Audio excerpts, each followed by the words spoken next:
বা বাস্তব সংখ্যাটাকে যদি আমরা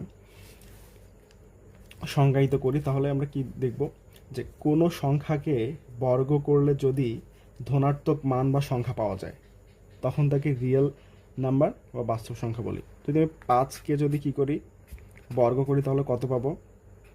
25 পাবো না? তাহলে কি হলো? এটা ধনাত্মক সংখ্যা পেয়ে গেলাম। আচ্ছা, যদি -5কে আমরা বর্গ করি তবুও কি পাবো? 25 পাবো। এই যে একটা ধনাত্মক সংখ্যা বা ঋণাত্মক সংখ্যাকে যাকেই আমি বর্গ করছি না কেন কি পাচ্ছি? একটা ধনাত্মক সংখ্যা পাচ্ছি। তাহলে একটা যদি আমি ভগ্নাংশ সংখ্যাকেও বর্গ করি তবু আমি কি পাবো?